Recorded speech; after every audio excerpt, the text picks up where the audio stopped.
Happy Wednesday. How about them? Cheese. Thank you for finishing that. Wait, I'm sitting on the wrong side. Guys, I am repping, so don't be mad. We're showing the love for the Chiefs from our office today. Woo! In our warm offices. So all of those of you out in the cold at the parade. You are so brave. Go you. Go you. So you probably won't be watching right now because there are some very exciting things happening. And we're about to kind of do a 180 energy and emotion wise and talk about anxiety. So, we talked about starting our series about depression and anxiety. So today we wanted to share some things to give more examples about what anxiety can look like. Mm-hmm. And we also want to be very clear that this is not a time, we are not diagnosing, and you should not use this to diagnose yourself with anxiety. But if any of this sounds familiar to you, or you're curious about whether or not you have anxiety, talk to somebody professional about that. Mm-hmm. Yes, we don't want this to be seen as like a checkbox of, oh wait, it doesn't, I don't meet any of these, and it can be so different for so many people Mm-hmm. too. So we want to be really clear with that, and always reach out too. Yeah, and we had several people who messaged us and said, does it feel like this? Can it be this? And I think, for me, the answer is yes, because anxiety can manifest in so many unique and individualized ways for each person. So we won't talk necessarily about those in specific because we want to make sure there's confidentiality and all that for those people who wrote in, but just, to be thinking, yes, in general, you can, have more conversations with a professional if you're thinking you want to know more about your symptoms and what's going on inside your body. So, yeah.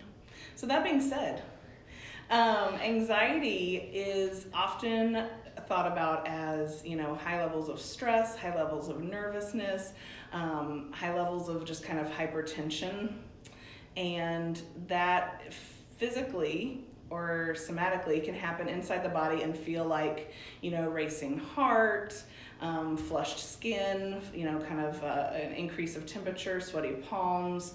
And then there's some also cognitive things that happen with anxiety. I don't know if either one of you want to talk about that or you want me to keep rolling?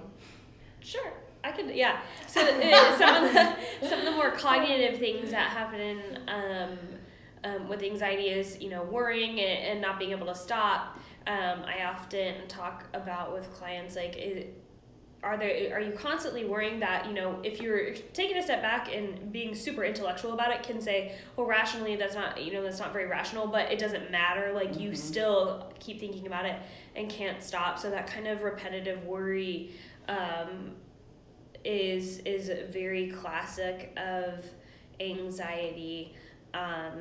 And it's not something that you can kind of talk yourself out of. So that's another really big sign to look for. Mm-hmm. Yeah, and some other things to kind of be in tune to are like, am I avoiding situations that I used to really like, or people that I really used to like to be around, and it's hard for me to even get out the door to get there. Yeah. Am I isolating or withdrawing myself from things that I like to? Like, is my daily routine changing? Like, how am I fueling my body? Whether that's through sleep, through food, like, what is that looking like? And does this seem to be my norm, or have things changed and seem a little bit out of whack in that too? Higher stress times can cause heightened symptoms and feelings. Yeah, it's important to, like, just what Maureen said is I think people get stress and anxiety very mixed up, but anxiety, so when we're talking about like actual clinical anxiety, because people throw anxiety around a lot. That's a good point. But clinical anxiety has to be so disturbing, right, that you have a marked difference in your day-to-day life.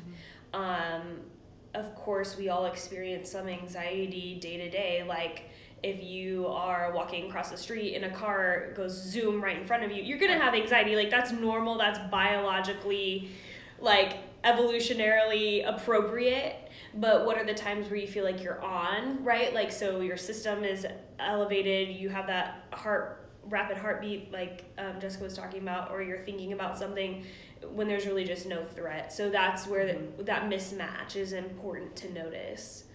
Yeah. And I like that point that sometimes anxiety is in our favor. So, like before a test, if we need to study, we need to feel a little bit nervous to help us, get to that next step. But it's pretty easy to tell within yourself when that scale has tipped the other way, and it's a detriment. Yeah. And it's, doing some of the things like Maureen was saying, where it's limiting you from the things you want to try or used to be able to do, or where you're noticing the negative impacts of that. Yeah, and something else that I kind of think of too is like narrowing in on some common times, or like when big life changes. So maybe a job, moving to a new place, or also like the transition to motherhood. That can be a lot of times those feelings, maybe you hadn't experienced these feelings of anxiousness in the past, but you're like, whoa, like I feel out of control in a lot of ways, and I wonder if this could be anxiety. So those would be some times, change in relationships, stuff like that would be common times, and that doesn't mean it has to be just those times that anxious moments could come on to. Mm-hmm. Yeah. I don't know any new moms who felt anxious. No. No. So, obviously our name's Wild Hope, so we kind of like believe in the, hope part of that. But we want you to know that, like, while anxiety is common, it's not normal. You don't have to feel like that, and there is evidence-based treatment for anxiety. So don't accept that as, we want you to encourage you to not accept anxiety as something that you just live with now. It's not normal, you don't have to live that way.